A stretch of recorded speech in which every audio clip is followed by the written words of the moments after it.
Welcome to rhythm of learning. ഇന്ന് GK rank കോർണറിൽ നമ്മൾ പഠിക്കാൻ പോകുന്നത് ആരാണ് ആർക്കോട്ട് ഹീറോ എന്നറിയപ്പെടുന്നത്, ആർക്കോട്ട് ഹീറോ. അതുപോലെ തന്നെ എന്താണ് ക്ലൈവ് വീതി എന്നൊക്കെയുള്ള കാര്യങ്ങളാണ്. വളരെ രസകരമായിട്ടുള്ള ഒന്ന് രണ്ട് പോയിന്റുകളായിട്ടാണ് നമ്മൾ പഠിക്കാൻ പോണത്. അതായത് യൂറോപ്പില് ആംഗ്ലോ ഫ്രഞ്ച് യുദ്ധം നടക്കുകയുണ്ടായി. ആ ആംഗ്ലോ ഫ്രഞ്ച് യുദ്ധത്തിന്റെ ഭാഗമായിട്ട് ഫ്രഞ്ചുകാര് മദ്രാസിലെ സെന്റ് ജോർജ് കോട്ട പിടിച്ചടക്കി. അപ്പോൾ ദക്ഷിണേന്ത്യ സെന്റ് ജോർജ് കോട്ട ആസ്ഥാനമായിട്ട് ബ്രിട്ടീഷുകാർ ഭരിച്ചുകൊണ്ടിരിക്കുകയായിരുന്നു. ദക്ഷിണേന്ത്യ ബ്രിട്ടീഷുകാർ ഭരിക്കുമ്പോൾ അവരുടെ ആസ്ഥാനം സെന്റ് ജോർജ് കോട്ട, മദ്രാസ് പ്രദേശമായിരുന്നു അവരുടെ ആസ്ഥാനമായിട്ട് എടുത്തിട്ടുണ്ടായിരുന്നത്. അപ്പൊ മദ്രാസും ഈ സെന്റ് ജോർജ് കോട്ടയൊക്കെ ആര് പിടിച്ചടക്കി എന്നാ പറയുന്നത്? ഫ്രഞ്ചുകാര് പിടിച്ചടക്കാണ്. ഫ്രഞ്ചുകാര് പിടിച്ചടക്കിയപ്പോൾ ബ്രിട്ടീഷുകാർ എന്ത് ചെയ്തു? 160 കിലോമീറ്ററോളം അകലെയുള്ള കടലൂർ എന്ന് പറയുന്ന സ്ഥലത്ത് അവര് മാറി അവരുടെ ഭരണകേന്ദ്രമാക്കി മാറ്റാണ്. ഈ കടലൂർ എന്ന് പറയുന്നത് തമിഴ്നാട്ടിലെ ഒരു ആർക്കോട്ട് എന്ന് പറയുന്ന ജില്ലയുണ്ട്. അവിടുത്തെ പ്രസിദ്ധമായിട്ടുള്ള ഒരു നഗരമാണ് ഏതെന്ന് പറഞ്ഞിട്ടുണ്ടെങ്കിൽ കടലൂർ എന്ന് പറയുന്നത്. തമിഴ്നാട്ടിലെ ഏത് ജില്ലയാണ്? ആർക്കോട്ട് ജില്ലയുടെ ആസ്ഥാനം തന്നെയാണ് കടലൂർ എന്ന് പറയുന്നത് കേട്ടോ. അപ്പൊ ഈ കടലൂരിലേക്ക് ആര് മാറുകയാണ്? ബ്രിട്ടീഷുകാർ മാറാണ്. ശരിക്കും കടലൂര് ഒരു തുറമുഖ നഗരം കൂടിയാണ്. തമിഴ്നാട്ടിലെ വളരെ പ്രശസ്തമായിട്ടുള്ള ഒരു തുറമുഖ നഗരമാണ്. ഇപ്പോൾ അതറിയപ്പെടുന്നത് ദക്ഷിണേന്ത്യയുടെ പഞ്ചസാര കിണ്ണം എന്നാണ്. ദക്ഷിണേന്ത്യയുടെ പഞ്ചസാര കിണ്ണം എന്നറിയപ്പെടുന്ന പ്രദേശമാണ് തമിഴ്നാട്ടിലെ കടലൂര്. അത് തമിഴ്നാട്ടിൽ ആർക്കോട്ട്, അന്നത്തെ കാലത്തുള്ള ആർക്കോട്ട് ജില്ലയിലായിരുന്നു ഉണ്ടായിരുന്നത്. ഈ കടലൂർ എന്ന് പറയുന്നത് കൂടല്ലൂർ എന്ന് പറയുന്ന തമിഴ് പദത്തിൽ നിന്ന് അല്ലെങ്കിൽ തമിഴ് വേർഡിൽ നിന്ന് ഉണ്ടായിട്ടുള്ള ഒരു പേരാണ് കടലൂർ എന്ന് പറയുന്നത്. ശരിക്കും കടലൂർ എന്ന് പറഞ്ഞാൽ കൂടിച്ചേരണ സ്ഥലം എന്നാണ് അതിന്റെ മീനിങ് അത്ര. അതായത് പെണ്ണിയാറ്, കെടിലം, പർവനാറ്, അങ്ങനെ 3 നദികളുണ്ട്. നമ്മൾ മൂന്നാർ പഠിക്കണില്ലേ? അതുപോലെ തന്നെ പെണ്ണിയാറ്, കെടിലം, അതുപോലെ തന്നെ പർവനാറ്.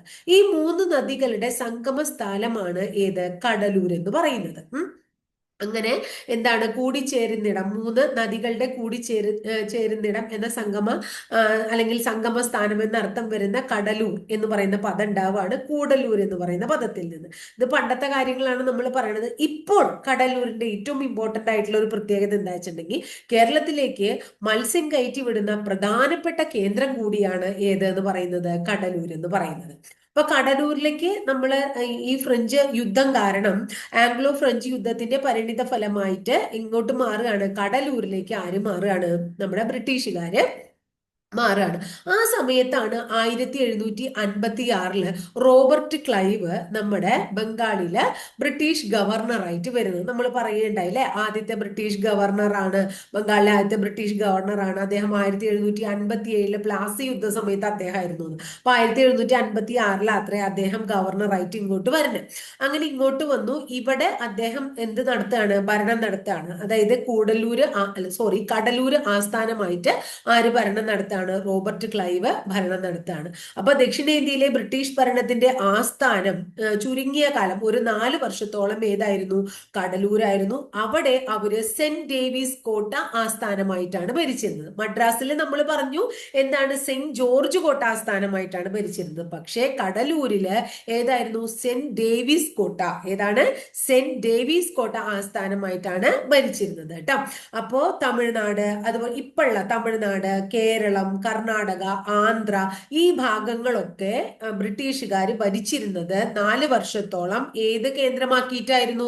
സെന്റ് ഡേവിസ് കോട്ട, കടലൂരിലുള്ള സെന്റ് ഡേവിസ് കോട്ട ആസ്ഥാനമാക്കിയിട്ടായിരുന്നു. ഈ കടലൂർ എന്ന് പറയുന്ന നഗരം ഒരു തുറമുഖ നഗരമാണെന്ന് നമ്മൾ പറഞ്ഞു. കടലൂരിന്റെ ഒരു പ്രത്യേകത, കടലൂർ വളരെ പ്രശസ്തമായിട്ടുള്ള ഒരു നഗരമാണ്. അതുപോലെ കടലൂർ ഒരു കോർപ്പറേഷൻ കൂടിയാണ്. ആ കോർപ്പറേഷനില് ഒരു പേരുണ്ട്, ഒരു തെരുവിന് ഒരു പേരുണ്ട്. ആ പേരെന്താ അറിയോ നിങ്ങൾക്ക്? ക്ലൈവ് വീതി എന്നാണ്. അപ്പൊ കുറെ നാള് ക്ലൈവ് അവിടെ ഭരിച്ചിരുന്നു, കുറെ കാര്യങ്ങളൊക്കെ അവിടെ ചെയ്തു എന്നുള്ളത് കൊണ്ട് ക്ലൈവ് വീതി എന്ന് പറയുന്ന ഒരു തെരുവ് പോലും എവിടെയുണ്ട്? കടലൂരുണ്ട് എന്ന് നമ്മൾ മനസ്സിലാക്കുക. അപ്പൊ കടലൂരിന്റെ ഇമ്പോർട്ടൻസ് എന്താന്ന് മനസ്സിലായില്ലേ? ആരാണ് ആർക്കോട്ട് ഹീറോ എന്ന് മനസ്സിലായില്ലേ? ആർക്കോട്ട് ഹീറോ എന്ന് വിളിക്കുന്നത് ആരെയാണ്? ആർക്കോട്ട് ജില്ലയിലാണല്ലോ ഈ സ്ഥലം കാണപ്പെടുന്നത്. അപ്പൊ ആർക്കോട്ട് ഹീറോ എന്ന് വിളിക്കുന്നത് റോബർട്ട് ക്ലൈവിനെയാണ്.